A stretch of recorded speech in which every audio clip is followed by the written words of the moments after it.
Severe thunderstorms swept across New York on March 31st, 2026, continuing into the early hours of April 1st as part of a broader multi-day severe weather pattern affecting large portions of the eastern United States. The system, tracked by the National Weather Service and the Storm Prediction Center, was associated with a cold front advancing eastward into a warm and moisture-rich air mass, creating conditions favorable for organized, severe storms, including hail, damaging winds, and localized flooding.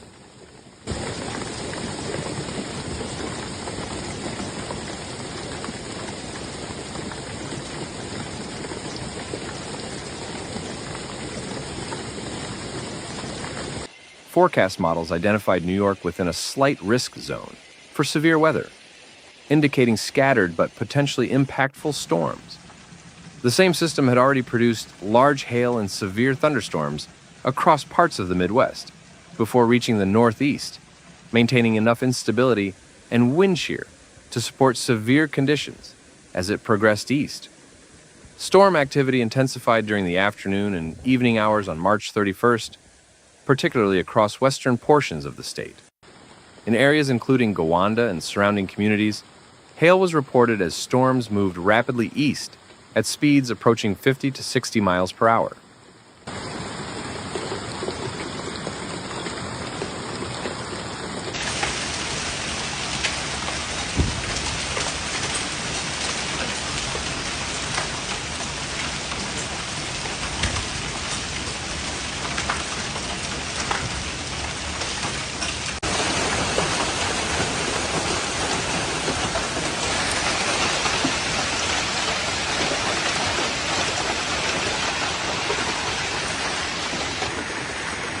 The National Weather Service indicated hail sizes generally ranged from pea-sized up to around 1 inch in diameter, consistent with thresholds for severe thunderstorm classification. Although the hailstones remained below the size typically associated with widespread structural damage, the intensity of the bursts produced noticeable accumulation. Road surfaces, rooftops, and grassy areas were briefly covered, reducing visibility and creating hazardous driving conditions. The combination of hail and rainfall led to rapid deterioration in roadway traction, particularly during peak travel periods in the late afternoon. Wind impacts were also significant. Thunderstorm outflows generated gusts approaching 60 miles per hour in localized areas, strong enough to down small tree limbs and disrupt unsecured objects. Reports of scattered power outages emerged as branches and debris interfered with overhead lines. While outages remained limited in scope, utility crews were required to respond across multiple counties as storms passed through. As the system advanced eastward into central and eastern New York, including the Hudson Valley and Capital Region, meteorological conditions continued to support strong storm development. Radar analysis showed repeated cell formation along the advancing frontal boundary, with embedded hail cores and strong downdrafts. In these regions, rainfall became a more dominant hazard. Short-duration rainfall rates exceeded 1 inch per hour in localized areas, overwhelming drainage systems and leading to temporary street-level flooding. Low-lying and urban locations experienced the most immediate impacts, with water pooling rapidly on roadways and in underpasses. Emergency advisories emphasized the risk of hydroplaning and reduced visibility, particularly as storms moved through during evening commuting hours. Additional atmospheric analysis indicated a marginal but non-zero tornado risk across parts of upstate New York, including areas near Albany. Meteorologists estimated the probability at approximately 2%, reflecting limited but present rotation potential within the storm environment.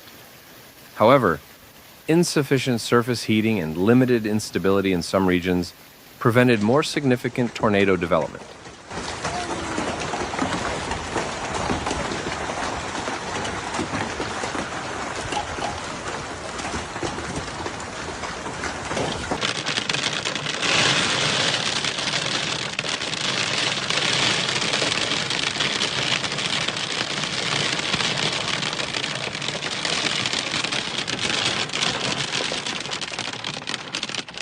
The broader meteorological setup played a critical role in the severity of the event.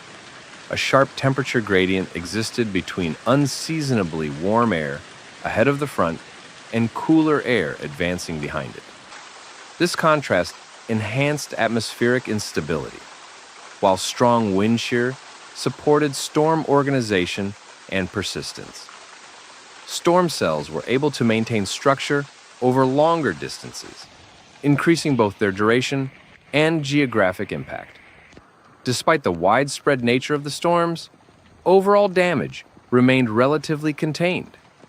The sub-1-inch hail limited the extent of property damage, reducing the likelihood of significant impacts to vehicles, roofs, and windows. However, minor damage was reported, including dented vehicles, clogged drainage systems, and debris scattered across residential areas. Tree damage was largely confined to small limbs and weakened branches, reflecting the localized nature of the strongest wind gusts. The event also highlighted the compounding effect of multiple hazards occurring simultaneously. Hail, heavy rainfall, and strong winds combined to create rapidly changing conditions, particularly on roadways. Visibility reductions, standing water, and falling debris contributed to hazardous travel conditions across several regions within a short time frame. By late evening and into the early hours of April 1st, the storm system began to weaken as it moved out of New York.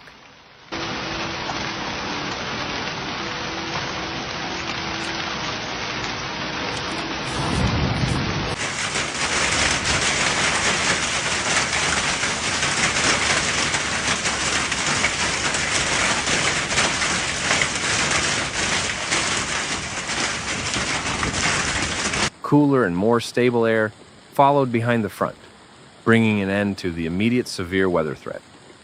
Conditions gradually improved overnight, allowing for recovery operations and assessment of localized impacts. This storm system formed part of a larger early-season severe weather pattern across the United States, marking the transition into a more active spring period. Meteorologists note that April typically represents the beginning of peak severe weather season, with increasing frequency of thunderstorms, capable of producing hail, strong winds, and isolated tornadoes. The March 31st to April 1st event in New York underscores the importance of early warnings and real-time monitoring. While impacts were limited compared to more extreme severe weather outbreaks, the event demonstrated how quickly atmospheric conditions can evolve and produce multiple hazards across a wide geographic area.